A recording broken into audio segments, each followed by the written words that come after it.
नमस्कार साथियों, आप सभी का हार्दिक स्वागत इस प्लेटफॉर्म पे। साथियों, हम लोग कंपटीशन का तैयारी कर रहे हैं, मतलब आप लोग। और जब भी हम लोग किसी चीज का तैयारी करते हैं तो उसके पहले हम लोग एक लक्ष्य बनाते हैं कि हमें ये चीज करना है, और हम लोग उसमें लग जाते हैं।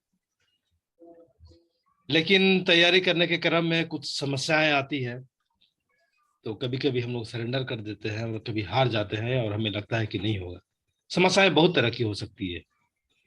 हो सकता है जो सब्जेक्ट सिलेबस में है वो हमें टफ लगता हो, एक कारण ये हो सकता है। दूसरा ये कि हमारी आर्थिक स्थिति अच्छी नहीं हो, या फिर घर की कुछ ऐसी समस्याएं हैं जो हमें डिस्करेज करता है आगे बढ़ने के लिए, या पढ़ने में, या फिर आगे बढ़ने में, मेहनत करने में, वगैरह वगैरह। लेकिन साथियों, हकीकत ये है, आप जिस चीज का भी तैयारी कर रहे हैं, लोग जो भी सफल हुए हैं, चाहे यूपीएससी में, चाहे बीपीएससी में, या फिर जेपीएससी में, या रेलवे हो, बैंक हो, चाहे कोई भी क्षेत्र में लोग तैयारी किए हैं, आगे बढ़े हैं, समस्याएं सभी के पास आई है। इतना ही नहीं, आप ध्यान देंगे, जो लोग नौकरी नहीं कर रहे हैं या जो कोई खास स्थिति में नहीं है, साधारण जिंदगी बिता रहे हैं, समस्याएं उनके पास भी है। तो समस्याएं आएंगी दोस्तों, आपका लक्ष्य जितना बड़ा होगा समस्याएं उतनी बड़ी होंगी। तो हमें इसमें करना क्या है कि हमारा जो फोकस होना चाहिए, हमारा जो कंसंट्रेशन होना चाहिए, वो हमारी समस्याओं पे ना होकर के हमारे लक्ष्य पे होना चाहिए। और हमारे समस्याएं जो है उसके समाधान पे हमारा ध्यान होना चाहिए। साथियों, ऐसे हजारों उदाहरण पड़े हैं जो बहुत बुरे स्थिति से गुजरे हैं। उनकी आर्थिक स्थिति अच्छी नहीं रही है, अच्छे परिवेश में नहीं रहे हैं, पले बढ़े हैं, फिर भी वो बहुत ऊंचाई तक पहुंचे हैं, जीवन में बहुत कुछ हासिल किए।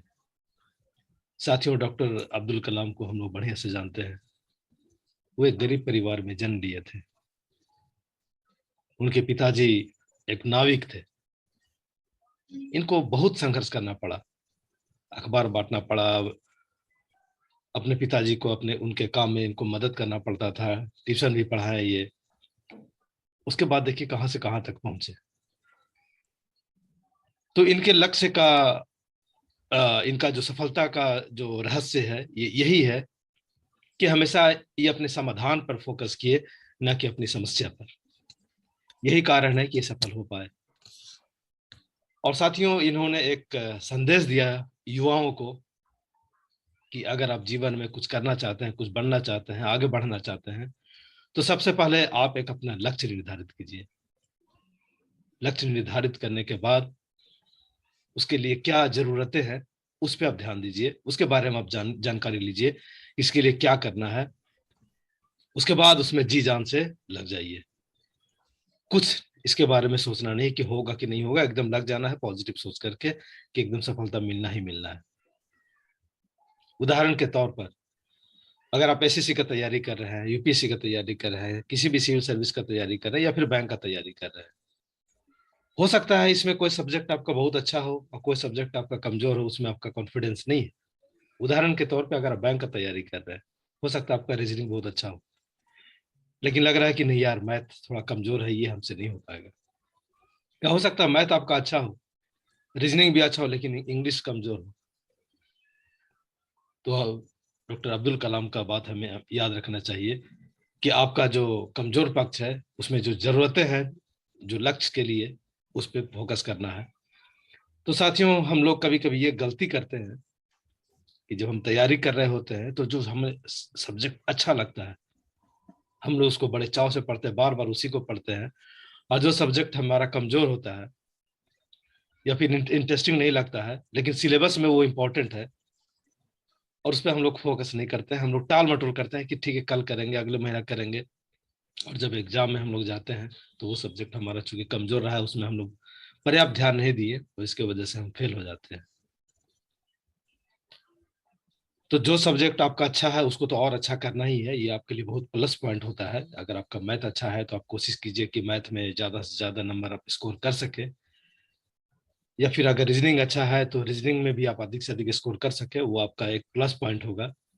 लेकिन अगर आपका मैथ कमजोर है, या अगर आप सिविल सर्विस का तैयारी कर रहे हैं, अगर आपका इतिहास अच्छा है लेकिन ज्योग्राफी कमजोर है, अगर ज्योग्राफी अच्छा, अगर इकोनॉमिक्स कमजोर है, या फिर संविधान में मन नहीं लग रहा है, तो साथियों कमजोर कमजोर जो आपका सब्जेक्ट है उसमें आपको ध्यान देना पड़ेगा।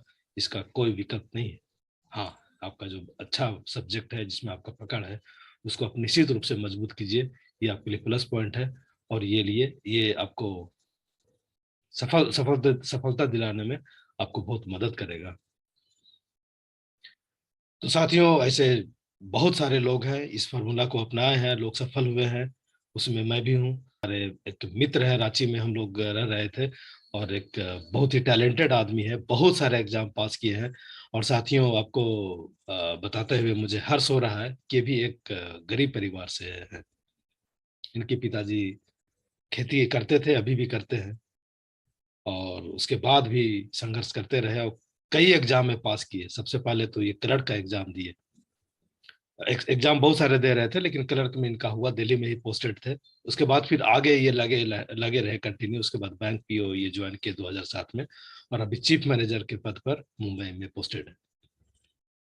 तो साथियों, इनसे एक सबक आप जरूर लीजिएगा, जब आप बड़े चीज का तैयारी कर रहे हैं ना, तो अगर छोटा मोटा चीज में भी आपका होता है तो उसको निश्चित रूप से ज्वाइन करना चाहिए। इससे क्या होगा कि आपका मनोबल बढ़ेगा, और साथ में आगे बढ़ने के लिए आपका कॉन्फिडेंस रहेगा, और आप हताश नहीं हो पाएंगे। कई बार ऐसा होता है, आप देखे होंगे कि जो लोग सिविल सर्विस का तैयारी करते रहते हैं, शायद उनके तैयारी में कुछ कमी रह जाती है, और वो कोई दूसरा एग्जाम नहीं देते हैं, और इसके वजह से वो कहीं के नहीं रहते हैं, और 30 साल क्रॉस कर जाता है, तब तक एसएससी और बैंक का जो अपॉर्चुनिटी रहता है वो भी उनका समाप्त हो जाता है। तो मैं तो कहूंगा कि ये गलती आप नहीं करें। अगर छोटे मोटे नौकरी भी मिल जाती है तो वो आप ज्वाइन कर ले, और आगे की तैयारी करते रहें, क्योंकि ये आपका सीढ़ी है। आपको अगर छोटा मोटा पोस्ट मिलता है तो आप इसको सीढ़ी के रूप में लें। ठीक है, आपका बड़ा लक्ष्य है, आप बड़े अधिकारी बनना चाहते हैं, बहुत अच्छी बात है। तो मैं ये नहीं कर रहा हूँ कि क्लर्क ज्वाइन करने के बाद आप अपने लक्ष्य को भूल जाए। आप अपने लक्ष्य के प्रति समर्पित रहें और मेहनत करते रहें। तो साथियों, मैं अपने प्रिय मित्र अशोक जी का मैं स्वागत करना चाहूँगा। इनके बारे में बता दिया, ये सफल रहे हैं और अभी मुंबई में पोस्टेड है, और बाकी अपनी बात ये खुद बताएंगे आपको।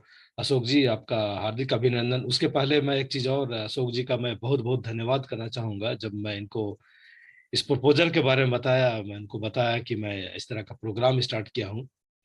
हमारे कुछ युवा साथी हैं जो अलग अलग एग्जाम का तैयारी कर रहे हैं, इन्हें कुछ समस्याएं होती है, इन्हें मार्गदर्शन नहीं मिल पाता है। तो एक प्लेटफॉर्म मैं तैयार किया हूँ, और इसमें दोस्तों का सहयोग चाहिए और आपका भी सहयोग चाहिए।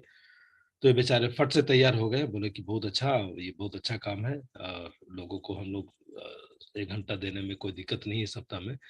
तो दिल से बहुत बहुत धन्यवाद, शुक्रिया।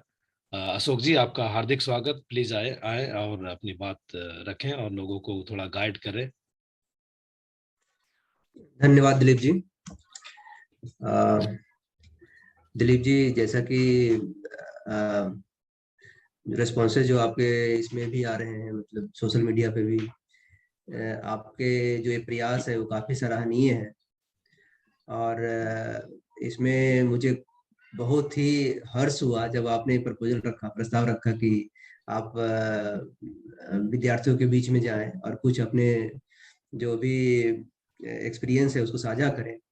तो ये इसमें कोई दो राय हो ही नहीं सकता है कि इसमें मैं कोई दूसरा ओपिनियन रखूं।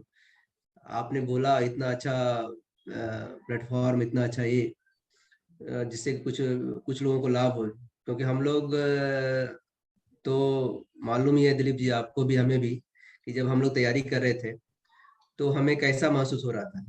सारा अंधेरा लगता था। एक भी कोई अगर कोई एग्जाम पास किए हुए लोग मिलते थे तो उनसे उनके साथ खड़ा होने का मन करता था, उनसे बात करने का मन करता था। तो वो फीलिंग हमें रहती थी कि काश इनसे कुछ टिप्स मिल जाए। पढ़ना तो हमें ही है, पढ़ेंगे तो हमें ही, मेहनत तो हमें ही करना है, पर उनका जो सानिध्य है वो काम आता था।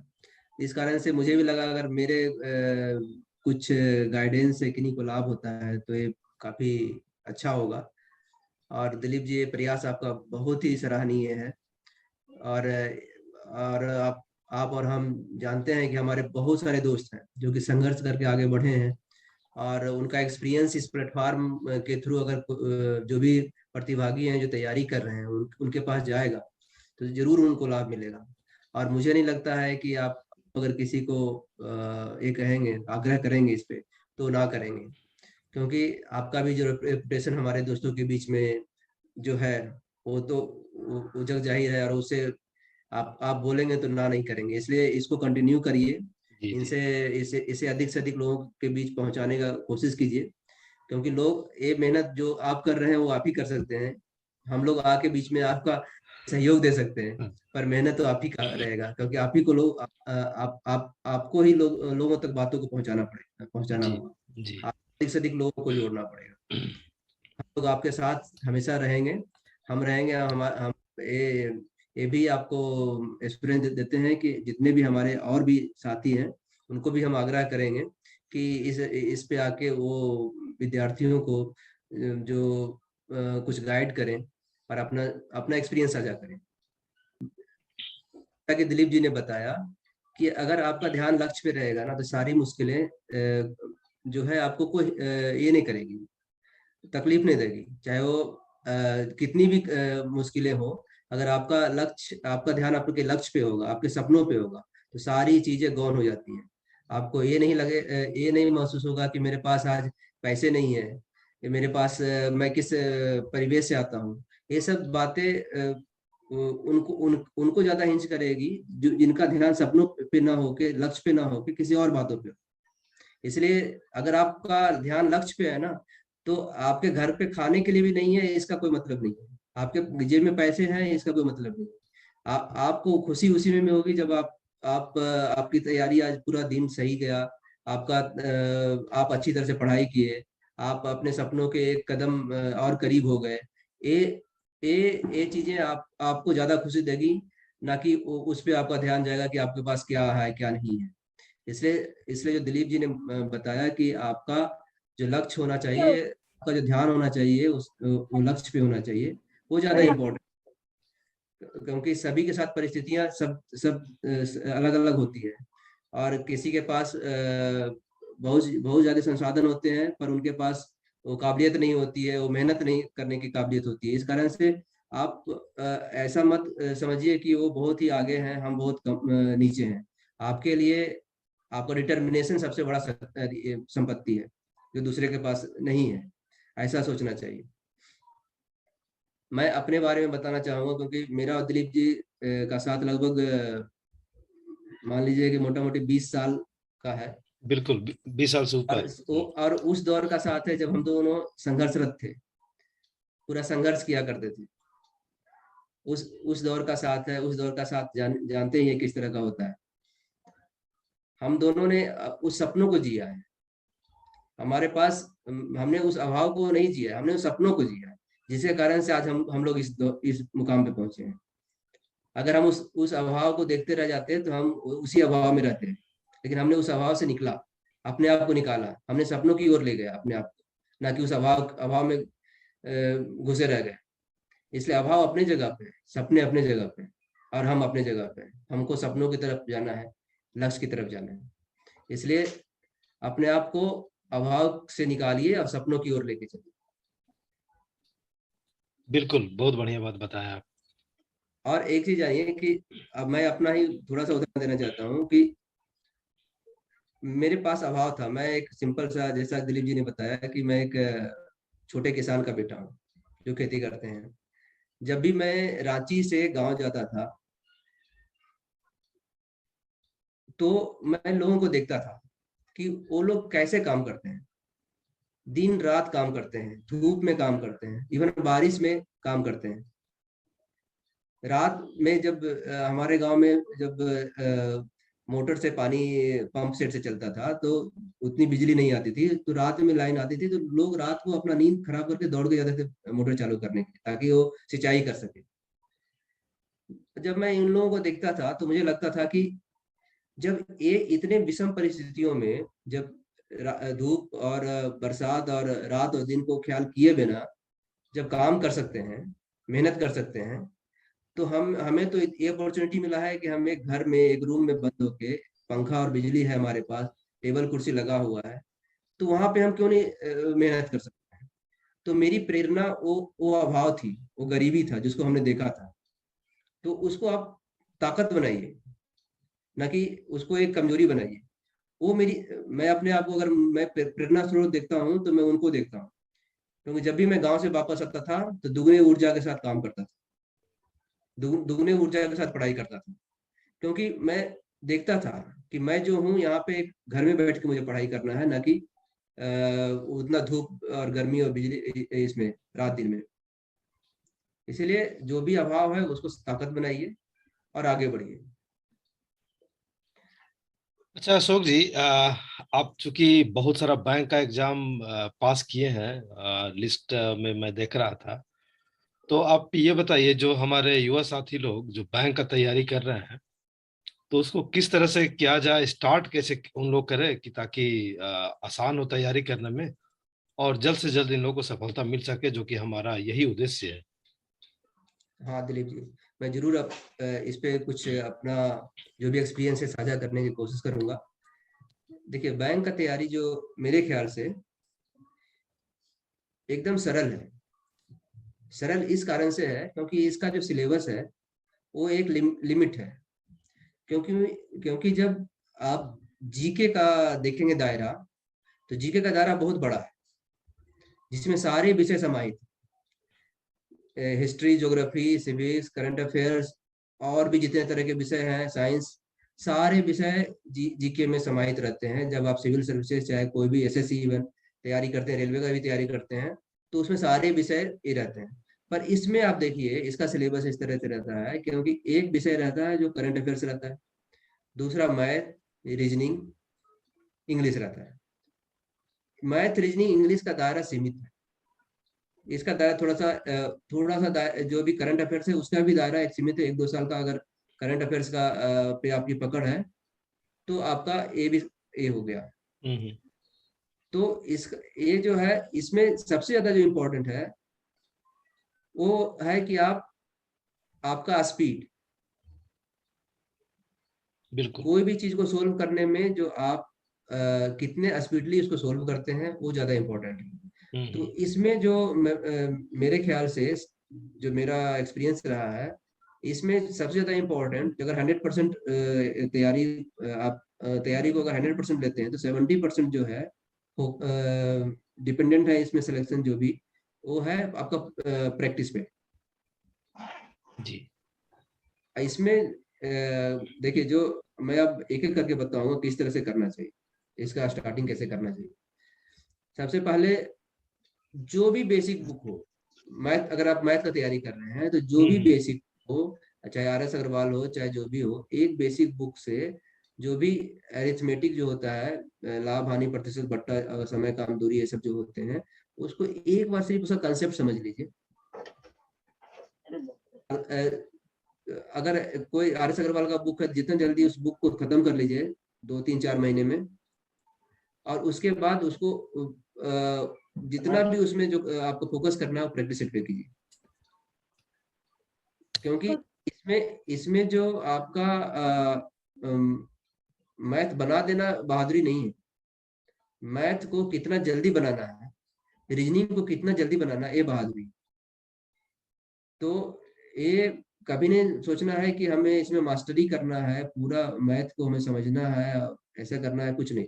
आपको आपका जो ध्यान होना चाहिए कि स्पीड और मैथ का जो ज्ञान दोनों साथ साथ चले तो ज्यादा बढ़िया है।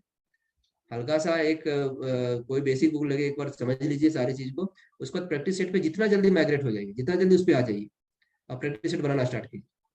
जितना आप प्रैक्टिस सेट बनाएंगे उतना आपको ये होगा। रीजनिंग में भी ऐसे ही कीजिए। जब आप कोई भी एक बुक ले लीजिए, क्योंकि रीजनिंग में कुछ एनालिटिकल रीजनिंग होते हैं इसमें। तो हमने जो तैयारी किया था, एक बीएससी का एनालिटिकल रीजनिंग का बुक था, उसके अनुसार तैयारी किया था। अगर बीएससी का नहीं भी है तो आप जो भी आपके पास बुक अवेलेबल हो रीजनिंग का, उसको एक बार समझ लीजिए और प्रैक्टिस सेट पे माइग्रेट हो। जितना जल्दी आप प्रैक्टिस सेट पे माइग्रेट होंगे, अपने आप को लेके जाएंगे और प्रैक्टिस सेट बनाएंगे, वही आपको स्पीड और एक्यूरेसी सारा कुछ देगा।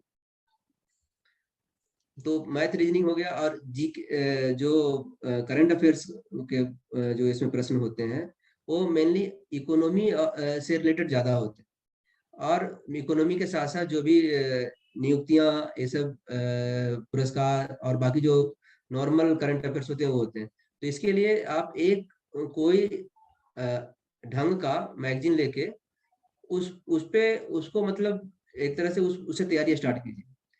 मैं तो प्रतियोगिता दर्पण का मैगजीन लेके पढ़ाई किया था, और उसमें जो आर्थिक परिदृश्य और जो भी करंट अफेयर्स के ये होते थे वो काफी स्तरीय होते थे, क्योंकि उसको यूपीएससी के लोग भी पढ़ते हैं।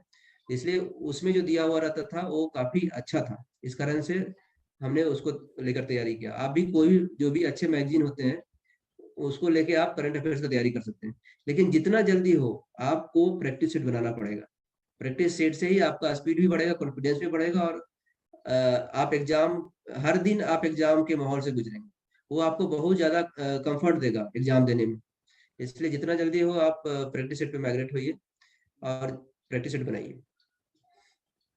और अशोक जी, एक चीज और मुझे लगता है, प्रैक्टिस सेट जो हम लोग बनाते हैं उसके बाद ना कुछ क्वेश्चन जो हमारे नहीं बन पाते हैं, उस वो देखना भी शायद काफी लाभदायक होता है, क्योंकि कुछ क्वेश्चन जो प्रैक्टिस सेट बनाने के क्रम में नहीं बना पाते हैं, बनाते हम्म। नहीं बना पाते हैं इसलिए क्योंकि वो फार्मूला हम लोग नहीं जानते हैं, या फिर समस्या लगता है कि वो क्यों नहीं बन पाया। तो जब बाद में हम लोग उसको जब प्रयास करते हैं तो वहां से एक नया आइडिया निकल करके आता है, और बाद में उस तरह का क्वेश्चन अगर हम लोग सेट में बनाते हैं या फिर एग्जाम में आता है तो हम लोग को उसमें बहुत हेल्प मिलता है और आसान होता है। हाँ, एकदम सही बोले हैं दिलीप जी। हम्म। क्योंकि प्रैक्टिस सेट में जो तरह तरह के नए नए क्वेश्चन जो आते हैं, वो हम्म। नए नए पैटर्न पे होते हैं, नए नए क्वेश्चन आते हैं। हम्म। थोड़ा उस पर ध्यान देना जरूरी है, उसको अच्छी तरह से देखना, ताकि इस तरह के क्वेश्चन आगे जब हमारे पास आए तो उसको हम सोल्व कर पाए। तो इसलिए जो भी प्रैक्टिस सेट बनाया उसको अच्छी तरह चेक करें और कहाँ कहाँ खामियां हैं। हम्म। क्योंकि एक चीज और मैं शेयर करना चाहूंगा, क्योंकि बैंक के जो एग्जाम होते हैं ना, उसमें सारे क्वेश्चन सोल्व हो जाते हैं ऐसा नहीं है, चाहे सब लोग सोल्व कर पाते हैं ऐसा नहीं है। हम्म। आपको आपको वैसे क्वेश्चन को पहले अटेम्प्ट करना होगा जिसमें कि आप आराम से सोल्व कर पाए। तो हम्म। ये भी आपको तभी होगा जब आप प्रैक्टिस बनाएंगे। हम्म।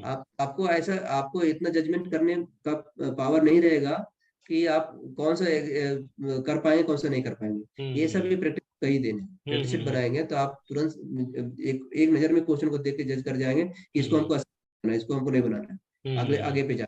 और अगर हम्म। आप एवरेज एवरेज करते हैं सब में, तभी आप सफल होंगे। क्योंकि किसी में अच्छा किए, किसी में एकदम खराब किए, तो ऐसा हम्म। नहीं मतलब वो आपको ये नहीं करेगा, आपको हाँ अशोक जी, हाँ ये आप बहुत अच्छा बात बताए हैं। कभी कभी मैं भी एक्सपीरियंस किया हूँ। कभी कभी ना किसी क्वेश्चन को लेकर के हम लोग इमोशनल हो जाते हैं कि बनेगा क्यों नहीं, हाँ बना करके रखेंगे। और इसके वजह से क्या होता है कि एक क्वेश्चन में हम लोग 4-5 मिनट बिता देते हैं। तो इसमें समझदारी ये है बैंक खास करके बैंक में, कि आपको क्वेश्चन छोड़ना भी आना चाहिए। जो क्वेश्चन आपको लग रहा है कि टफ है, टाइम टेकिंग है, तो बेहतर होगा आप उसमें इमोशनल ना हो, उस क्वेश्चन को आप छोड़ दें, और जो आसान क्वेश्चन लग रहा है सबसे पहले आप उसको बनाते चलें। क्योंकि जानबूझ करके ही कुछ क्वेश्चन ऐसे ट्विस्ट दिए जाते हैं, टफ दिए जाते हैं कि कैंडिडेट उसको नहीं बनाए। क्योंकि पूरा का पूरा लोग बना देगा तो फिर सिलेक्शन का क्राइटेरिया बड़ा मुश्किल होगा। तो ये भी स्मार्टली आपको सॉल्व करना होगा, जो टफ है उसमें उसको बिल्कुल छोड़ देना है और एकदम इमोशनल नहीं होना है। जी अशोक जी। हाँ। मैं इसमें और जैसे कि मैं अपना एक्सपीरियंस बता रहा हूँ कि मैंने बहुत सारे एग्जाम दिए, बहुत सारे सारे में सफल भी हुए। मैं एसबीआई का जो एग्जाम दिया जिसमें मैं सफल हुआ, उसमें कभी मुझे नहीं लग रहा था कि मेरा इसमें सिलेक्शन होगा, रिटर्न में भी होगा, लेकिन हम्म। इसमें फाइनल हुआ।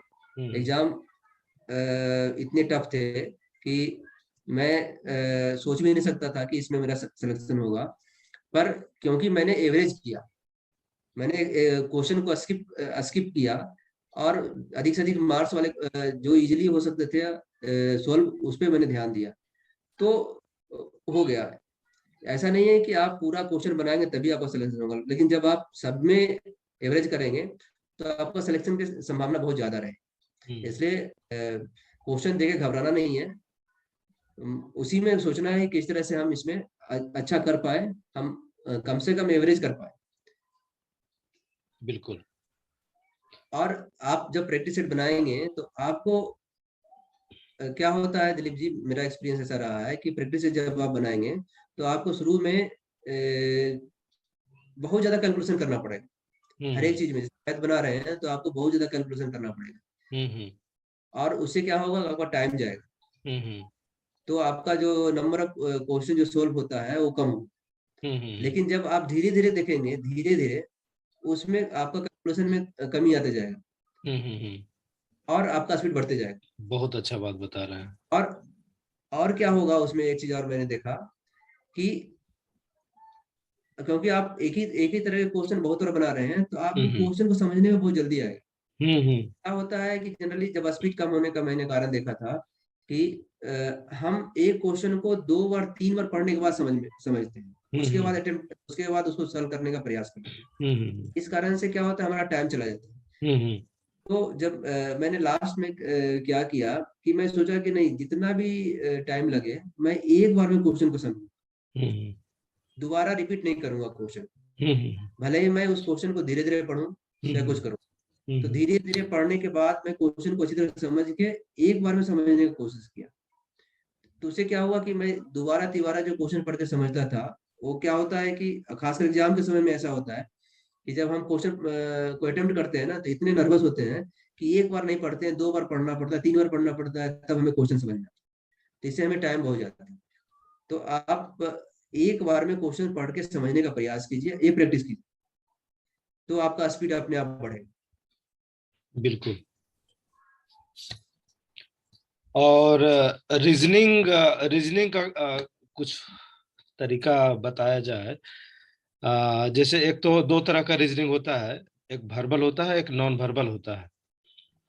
हम्म तो नॉन वर्बल वाला में तो पिक्चर बेस्ड होता है। तो हम्म इसमें हम्म। थोड़ा सा आप लोगों को थोड़ा सा अगर कोई टिप्स दे तो बड़ा अच्छा रहेगा। लेकिन नॉन वर्बल में जो रीजनिंग होते हैं वो एक्चुअली 2-3 तरह के होते हैं। एक तो है कि सीरीज होता है जिसमें कि 4-5 पिक्चर रहते हैं, उसके अगले अगला पिक्चर को हमें फाइंड आउट करना पड़ता है। हम्म इसमें है कि आपका मूवमेंट देखना होता है कि हम्म हर एक जो आइटम है वो किस तरह से मूव कर रहा है। हम्म तो उसमें क्या है कि आप एक आइटम को पकड़ के आगे के आइटम को लेके जाएंगे और उस आइटम हम्म को सेट करेंगे, हम्म जो आपका आंसर है हम्म से आपको करना होगा। उसमें एक्चुअली है कि वह clock wise anti clock wise move करेगा, हम्म और 90 डिग्री, 45 डिग्री, 180 डिग्री ऐसा मूव करेगा। हम्म उस तरह से वो आपको हर एक आइटम को देखना होगा। हम्म और इसमें है कि को आंसर को आपको रिमूव करना होगा पहले। आपको अगर फास्ट बनाना है तो हम्म आपको जैसे कि एक आइटम को आप लेके गए, तो जो आंसर में जो आइटम आया जिस हम्म पोजीशन हम्म पोजीशन का अलग दूसरे अदर ऑप्शन में उसका पोजीशन कहाँ है। अगर अदर ऑप्शन हम्म में उसका पोजीशन अल्टर जगह पे, दूसरी जगह पे है, तो उसको हम्म कट कर दीजिए, वो पहले ही रिमूव कर दीजिए। हम्म तो आपको 2-3 ऑप्शन ऐसे ही रिमूव हो जाएगा, और आपके पास आंसर के लिए 1-2 आइटम बचेगा। तो उसमें आपको ये होगा, समय बचेगा, और फिर आपको देखिएगा कि सारे आइटम को आपको मूव करवा के वहां हाँ पहुंचने की जरूरत नहीं है। हाँ एक दो हाँ आइटम छोड़ के भी उसमें आपको आंसर आ जाएगा। हाँ, ये तो बहुत अच्छा नॉन बात वर्बल बताया। और हाँ, ये बात आप बहुत अच्छा बताया है। जब हम लोग क्वेश्चन सॉल्व कर रहे होते हैं, चाहे रीजनिंग बना रहे होते हैं या फिर इंग्लिश या मैथ्स या जीएस जो भी है, तो सही कौन ऑप्शन होगा ये तो इम्पोर्टेंट होता ही है। लेकिन कभी कभी होता है कि हम लोग को ये बात जानना जरूरी हो जाता है, बहुत हेल्प करता है कि ये इसका आंसर नहीं होगा।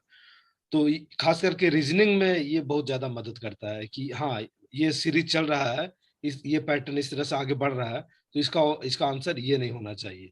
जी अशोक जी, आगे बढ़िए।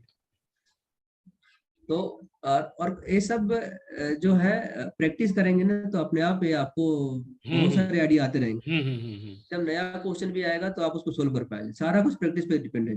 हाँ हाँ हाँ हाँ, रीजनिंग जनरली देखा जाए तो कुछ खास टफ नहीं है। ये मेहनत के ऊपर है। प्रैक्टिस अगर आप करते हैं तो इसमें अच्छा स्कोर कर सकते हैं। और मुझे भी याद है, जब मैं रीजनिंग बनाया करता था, बैंक का एग्जाम देता था, तो शायद 75 क्वेश्चन उस समय रहता था। 75 में से मुझे लगता है 60 के आसपास मैं उम्मीद करके हमेशा चलता था कि 60 तो सॉल्व कर ही दूंगा, और जनरली हो जाता था। तो रीजनिंग कभी मुझे टफ नहीं लगा। तो साथियों, मैं आप लोग से यही कहूंगा कि रीजनिंग मुश्किल वाली चीज नहीं है, बस केवल मेहनत करना है। और अगर किस तरह का कोई दिक्कत हो तो आप कांटेक्ट कर सकते हैं, व्हाट्सएप ग्रुप हमारा है, वहाँ भी बात कर सकते हैं। और नॉन वर्बल पर थोड़ा सा फोकस किया जाए अशोक जी, उसमें थोड़ा प्रकाश डालिए, किस तरह से लोग उसको बेहतर बेहतर तरीके से कर सकते हैं।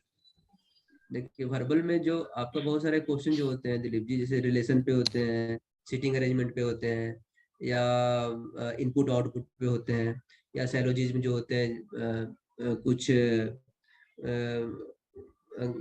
कुछ गाड़ी घोड़े हाँ हाँ हैं, हाँ हाँ कुत्ते हाँ। हैं, इस तरह के जो क्वेश्चन हम्म होते हैं, इस हम्म तरह के क्वेश्चन होते हैं दिलीप जी। हम्म। तो इसके लिए जो बी मुझे तो बीएससी का एक जो बुक बताया मैंने, हाँ मैथमेटिकल, हाँ हाँ हाँ तो हाँ उससे मुझे उसका बेसिक समझ में आया। हाँ हाँ। उसके बाद मैं प्रैक्टिस सेट बनाते गया, और हम्म। उसमें ही आपको मतलब सारे तरह के जो क्वेश्चन है उसको सोल्व हम्म करने से क्या होता है कि एक आइडिया हम्म मिल जाता है। उससे हम्म नए भी क्वेश्चन आएंगे तो हो जाएगा। सारा कुछ डिपेंड है प्रैक्टिस सेट पे दिलीप जी। अगर हम्म प्रैक्टिस सेट करेंगे तो हम्म आपको ये होगा। बेसिक फंडा थोड़ा समझना है। अगर हम्म आप पर आपको ज्यादा फोकस प्रैक्टिस सेट पे देना है। हम्म। थोड़ा सा बुक पढ़ना है कि अब एक थोड़ा सा कॉन्सेप्ट समझने के हाँ लिए हाँ हाँ। बनाने से ही उस पे आपका ये हम्म। हो सकता हाँ हाँ हाँ। हाँ, रीजनिंग मैं भी दो किताब पढ़ा था। एक तो बीएससी का बैंकिंग सर्विस क्रॉनिकल का जो रीजनिंग आता है, काफी अच्छी बुक है।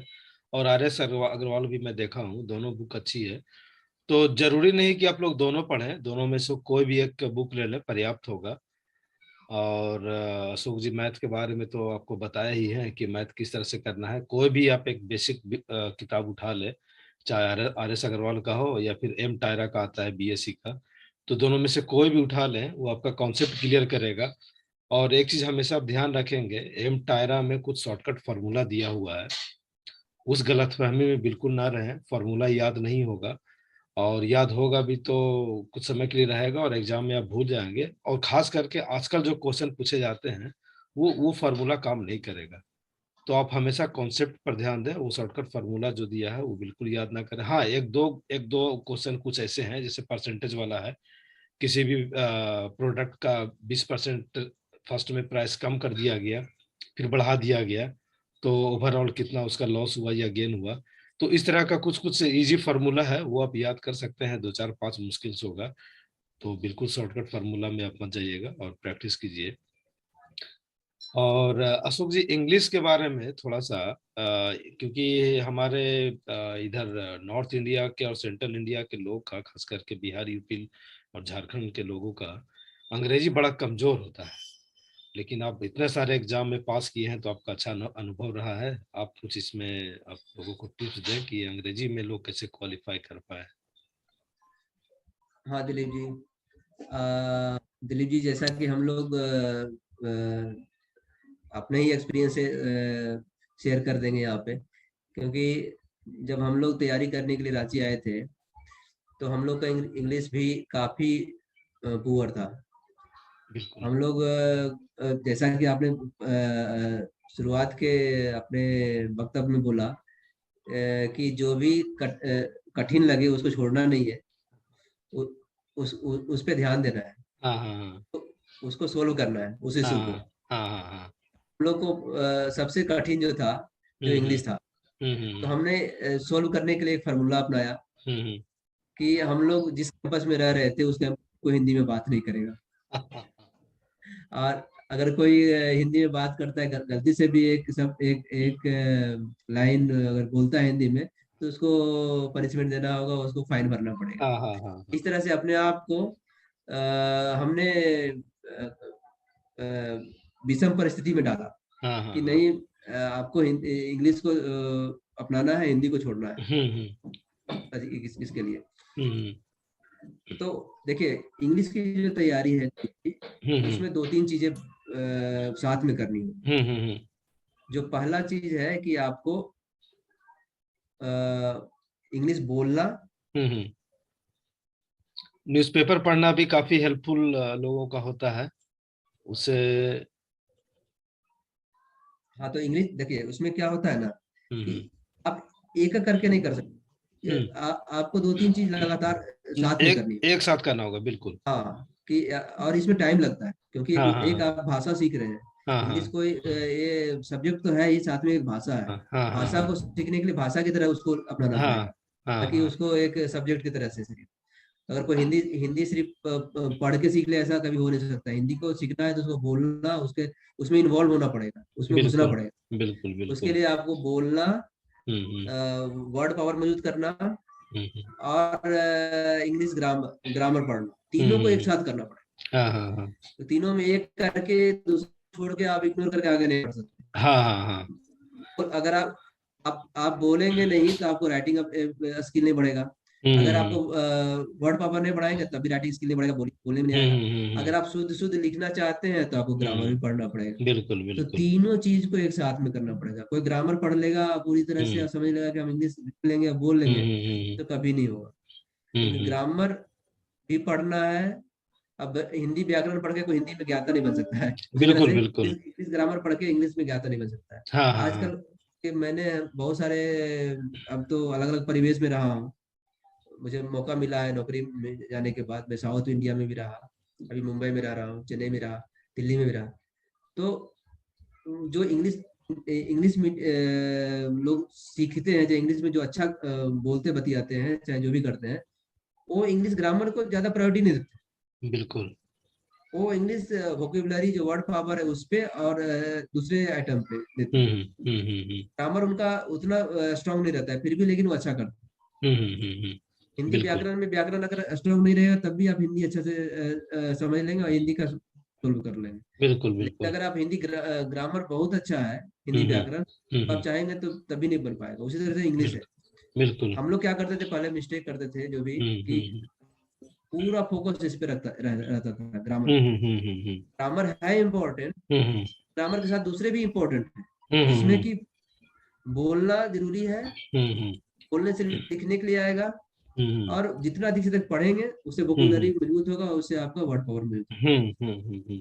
क्योंकि आप देखेंगे एग्जाम का पैटर्न होता है, उसमें सबसे हम्म क्वेश्चन जो रहते हैं हम्म। वो आपका कंप्रिहेंशन रहता है। हाँ हाँ कॉम्प्रिहेंशन रहता है, वो एंटोनिम्स सिनोनिम्स रहता है। हाँ हाँ। और बहुत सारे क्वेश्चन आपको, इवन आपका देखिएगा जो जिसमें मिस्टेक ढूंढने वाला रहता है क्वेश्चन, जिसमें हम्म चार पांच रहता है उसमें ग्रामेटिकली मिस्टेक रहता है। हम्म लेकिन जब आपका इंग्लिश से पकड़ हो जाएगा ना, तो हम्म उसमें आपको ग्रामेटिकली एरर भी ढूंढ लेंगे। हम्म। तो अदरवाइज आपको जो ग्रामर पढ़ते रहेंगे तो ग्रामर समझ में नहीं आएगा, याद नहीं होगा।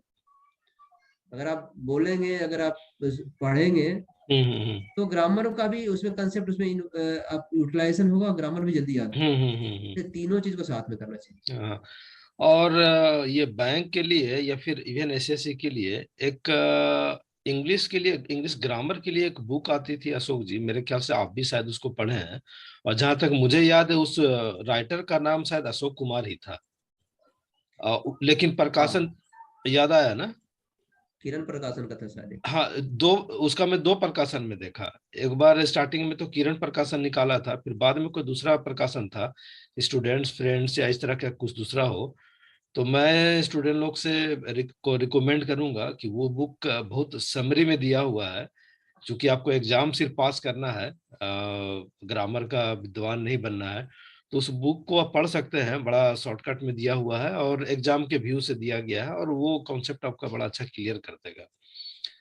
और एक चीज मैं यहाँ पे ऐड करना चाहूंगा आप लोग को, जैसे कॉम्प्रिहेंशन अशोक जी बता रहे थे। तो कॉम्प्रिहेंशन में मुझे लगता है ना कि पहले अगर आप एक बार क्वेश्चन को थोड़ा देख ले, उसके बाद अगर कॉम्प्रिहेंशन को आप पढ़ते हैं, तो तुरंत क्लिक कर जाता है कि इसका क्वेश्चन का आंसर यहाँ पे ये है। क्योंकि अगर आप पैसेज पढ़ेंगे उसके बाद फिर क्वेश्चन में जाएंगे तो जनरली एक बार में नहीं हो पाता है, फिर से दोबारा आपको पैसेज पढ़ना पड़ता है, जबकि पैसेज लंबा होता है, टाइम ज्यादा लगता है। तो मेरा ऐसा लगता है कि पहले इस तरह से किया जाए। दूसरी बात की कंसंट्रेशन तो बहुत इंपॉर्टेंट होता है, कॉम्प्रिहेंशन इसी चीज के लिए है कि आपका कंसंट्रेशन पूरा उसी में बना रहना चाहिए। क्या अशोक जी, आपको क्या लगता है? सही बात बोले दिलीप जी। हाँ तो उस हाँ तरह से करने से क्या होगा कि आपको हाँ क्वेश्चन क्वेश्चन के अनुसार से उसमें हाँ आपको फोकस हाँ आप दे। हैं, हाँ हाँ हाँ कॉम्प्रिहेंशन बहुत लंबे लंबे होते हैं। हाँ हाँ एक बार पढ़ने से फिर आप क्वेश्चन पढ़ने के बाद फिर से आपको कॉम्प्रिहेंशन हाँ में हाँ कुछ पैराग्राफ को पढ़ना पड़ेगा। हाँ हाँ हाँ। अच्छा, एंटोनिम्स और सिनोनिम्स वाला बात एक, इसमें मैं थोड़ा सा लोगों को गाइड करना चाहूंगा। मैं एंटोनिम्स कभी नहीं पढ़ा, मैं सिर्फ सिनोनिम्स पढ़ा, क्योंकि अगर सिर्फ सिनोनिम्स पढ़ते हैं ना तो आपको एक वर्ड का चार पांच वर्ड क्या होता है आपको खुद समझ में आ जाएगा। तो एंटोनिम्स में खुद पकड़ में आ जाता है, क्योंकि जब एंटोनिम्स आपको देता है एग्जाम में कि इसका एंटोनिम्स क्या है, तो वहां पकड़ना आसान हो जाता है कि भैया ये तो सिनोनिम्स है। और क्वेश्चन में यही दिया जाता है कि कुछ एंटोनिम्स दिया जाता है और कुछ सिनोनिम्स में दो तीन वर्ड मिलता जुलता रहता है। तो एंटोनिम्स पढ़ने की उतनी जरूरत नहीं है, सिर्फ आप सिनोनिम्स पढ़ें तो शायद अच्छा रहेगा। मतलब मेरा एक्सपीरियंस रहा है, मुझे तो यही अच्छा लगा। क्या सूझे, आपको क्या लगता है? सही है, सही है। हाँ ये जैसे कि और जो रहता है दिलीप जी, जैसे कंजंक्शन रहता है, हाँ प्रीपोजिशन रहता है, हाँ ये हाँ सब जो है, ये सारे हाँ जो पेपर पढ़ने से ही आपको आ हाँ जाएगा।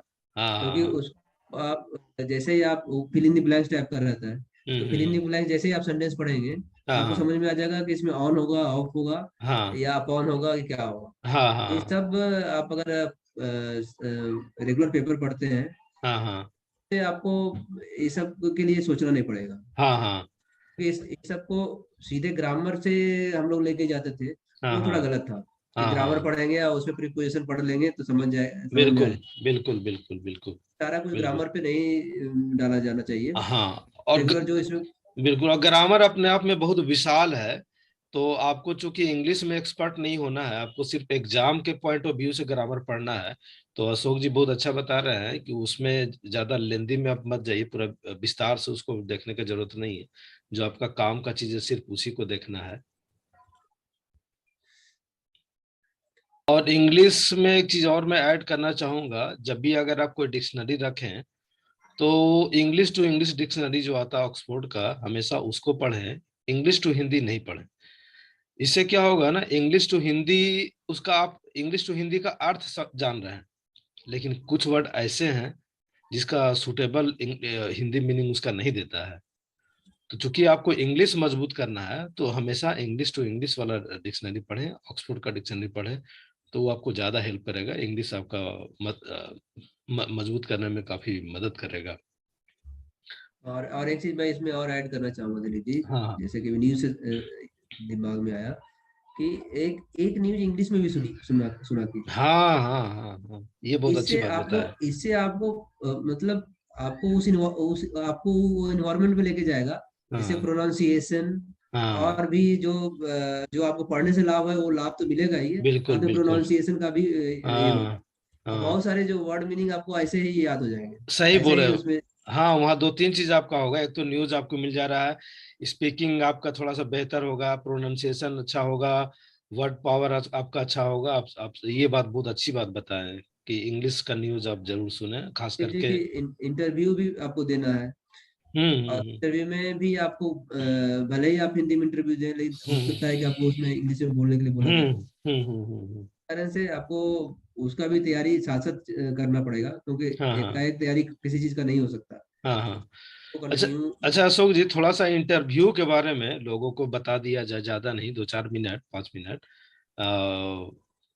मेरा जो अनुभव रहा है, मैं भी कुछ इंटरव्यू जो मैं दिया हूँ, मेरा इन अनुभव रहा है कि इंटरव्यू जो होता है, वो इंटरव्यू कभी भी आपको टेस्ट करने के लिए नहीं रहता है।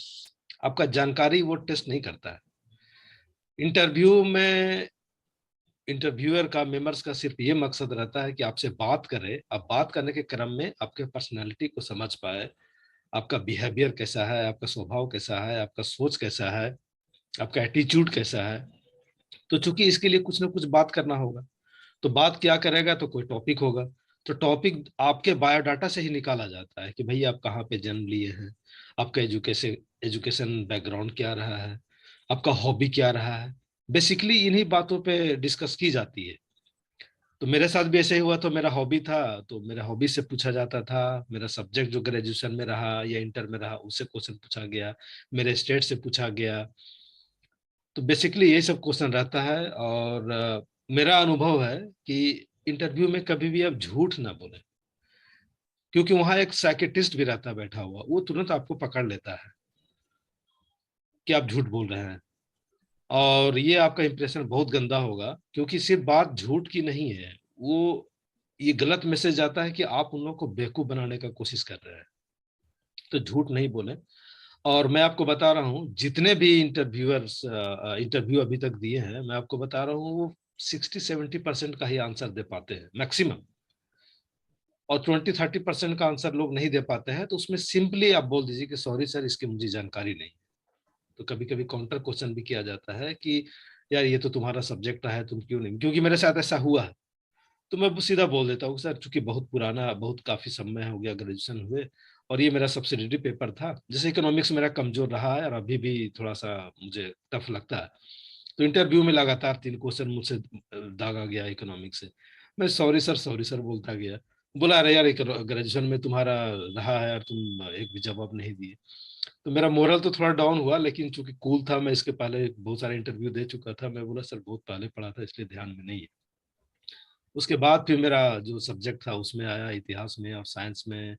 फिर मेरा हॉबी पे आया, तो उसमें मैं बहुत अच्छा सा आंसर दिया। तो मुझे अनुभव है कि करीब 30% के आसपास मैं आंसर नहीं दिया था, लेकिन फिर भी मेरा इंटरव्यू में देखिए हो गया। तो इसीलिए मैं ये सब बातों का ध्यान रखिए। और अशोक जी भी इसके बारे में कुछ अपना एक्सपीरियंस बताएंगे। जी अशोक जी। हाँ, आपने जो जो बोला वो सही, एकदम सही है दिलीप जी, क्योंकि ज्ञान की परीक्षाएं तो पहले ले चुके होते हैं वो लोग, बिल्कुल। तो ज्ञान पे उतना फोकस नहीं रहता है उनका। उसमें आपका प्रेजेंटेशन और आपका एटीट्यूड किसी भी बातों पे कैसा है, आपका हम्म अ, विचार क्या है, हम्म आप पॉजिटिव सोचते हैं, नेगेटिव सोचते हैं, हम्म आप किस तरह से अपने आप को प्लेस करते हैं, प्रेजेंट करते हैं वहां पे, हम्म ज्यादा मायने रखता है। हम्म इसलिए उसमें भी दिलीप जी, जैसा कि हम लोग करते थे कि इंटरव्यू का कॉल आया है, उसके बीच में जो समय मिलता है हम्म उसमें कुछ मॉक इंटरव्यू लोग देते हैं। हम्म जैसा है आप वहां पे जाने के बाद जो आप नर्वस होने का जो डर रहता है हम्म वो खत्म होता है।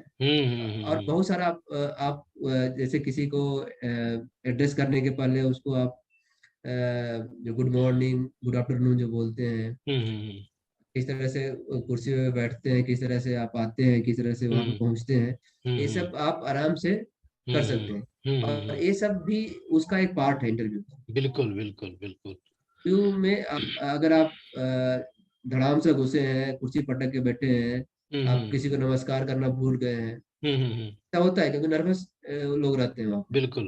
पे। नर्वसनेस के कारण कभी कभी विश करना भी भूल जाते हैं, थैंक यू हम्म। बोलना भी भूल जाते हैं। हाँ तो वो हाँ सब भी आपको प्रैक्टिस से आएगा। तो जब भी आपको समय मिले, इंटरव्यू का जब हाँ डेट हाँ आया, कॉल हाँ आया हाँ उसके बीच का, तो हाँ हाँ। सदुपयोग कीजिए और अपने आप को हम्म प्रेजेंटेशन वहां पे देने के लिए, अपने आप को प्रेजेंट हम्म। करने के लिए प्रैक्टिस बिल्कुल कीजिए। बिल्कुल बिल्कुल, ये बहुत अच्छा और बताया। एक सामान्य जो नागरिक होते हैं उनसे अपेक्षा रखा जाता है कि जो भी घटनाएं हो रही है उस समय, किसी भी समय, तो उसका थोड़ा सा उनके पास अपडेट होना चाहिए। तो उस पे भी फोकस करिए कि जो भी अभी हाल के कुछ घटनाएं हुई होंगी, हम्म तो उसका किस कारण से हुआ, क्यों हुआ, कैसे हुआ, हम्म जानकारी रख के जाए। हम्म। बोलते हैं कि उस दिन का पेपर भी पढ़ के जाए, क्योंकि वो पेपर वो हम्म। पढ़े हुए होते हैं, तो उस पेपर से भी बिल्कुल कुछ क्वेश्चन पूछ देते हैं। और बिल्कुल। बाकी जो आपका बायोडाटा, जैसा कि आपने बताया कि बायोडाटा हम्म आपका है, तो हम्म उनको अपेक्षा रहता है उससे जानने के लिए। जैसा कि हम्म आप बोल रहे हैं कि आपको उनको आपके बारे में जानना है, हम्म जो आपने जो बायोडाटा में लिखा है, चाहे आपकी जो एकेडमिक क्वालिफिकेशन है, हम्म बैकग्राउंड है, चाहे हम्म जो आपका एक्सपीरियंस है, वो उसको जानना चाहेंगे। हम्म इसे वो आपके बारे में इजिली जान सकते हैं। हम्म। जो भी आपका बिल्कुल। बायोडाटा है उस पे जो भी संभावित क्वेश्चन है उसको प्रैक्टिस कीजिए, हम्म उस लिस्ट बनाइए हम्म और उसका मॉक इंटरव्यू के रूप में उसकी तैयारी कीजिए। हम्म। तो अशोक जी, हम लोग का करीब 1 घंटा हो गया है, तो समाप्त हम लोग करते हैं। अशोक जी, आप एक परवीन जी हैं, वो आए, थोड़ा सा कुछ अपना इंट्रोडक्शन के लिए बोल रहे थे। तो परवीन जी, आप, आपका स्वागत है। आपका अगर कुछ क्वेरी है तो आप पूछ सकते हैं।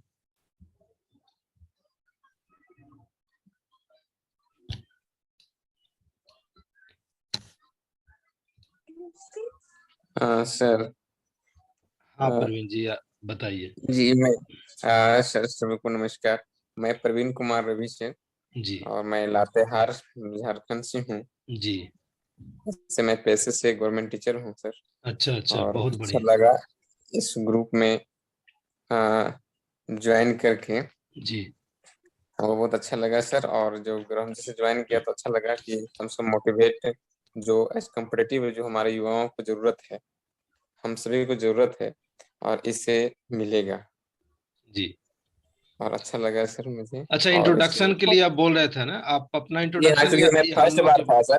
अच्छा अच्छा जी जी अच्छा अच्छा अच्छा, हाँ ये तीसरा एपिसोड है। इसके पहले दो जी बार सर। हुआ था, हालांकि जी सेकंड सर। वाला ज्यादा सक्सेसफुल नहीं हो पाया, कुछ नेटवर्क जी सर।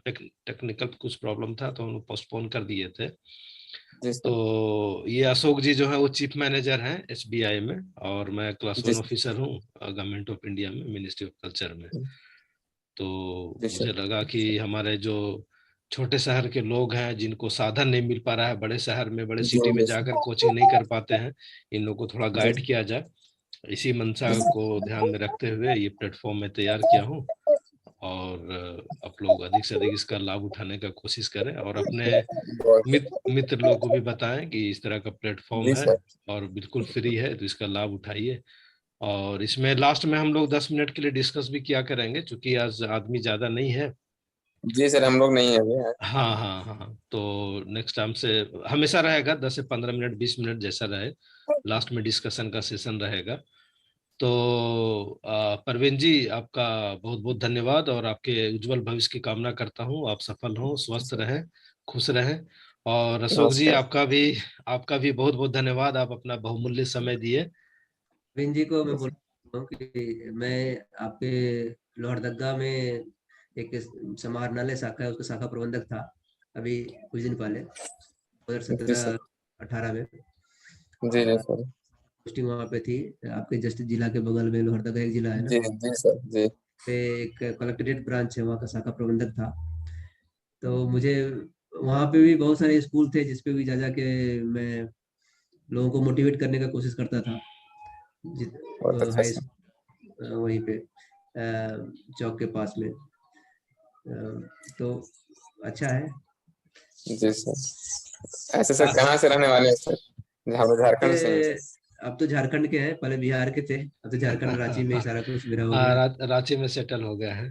हाँ, क्योंकि जी सर, रांची आप दिलीप से? इतना पसंद आया कि हम लोग जब पढ़ाई कर रहे थे तो हाँ, अ, परवीन जी, मैं चतरा से हूँ बेसिकली। जी चतरा सर। जी जी। चतरा में ही मेरा घर है, और चूंकि चतरा हमारे। खास, चतरा हाँ से गांव में ऐसे क्या? नहीं, चतरा टाउन में ही, चतरा टाउन में ही, जी कॉलेज जी जी। कॉलेज रोड वाला में मेरा मकान है। जी जी सर। और रांची में भी मैं अशोक जी का पड़ोसी हो गया हूँ, वहां भी मैं फ्लैट फ्लैट खरीदा हूँ इनके साथ। हाँ चलिए हाँ हाँ हाँ। बढ़िया सर। तो चलिए ठीक है, आज का सेशन चलिए सर, समाप्त। अच्छा लगा सर। हाँ हाँ, आज का जी सेशन समाप्त किया जाए। जी ठीक है अशोक जी, आपका फिर से बहुत बहुत धन्यवाद, और परवीन जी जी आपको भी शुभकामनाएं। Good night. जी। फिर अगले संडे धन्यवाद को सर, हम गुड लोग नाइट सर मिलेंगे। आपसे। Okay sir. Okay, good night.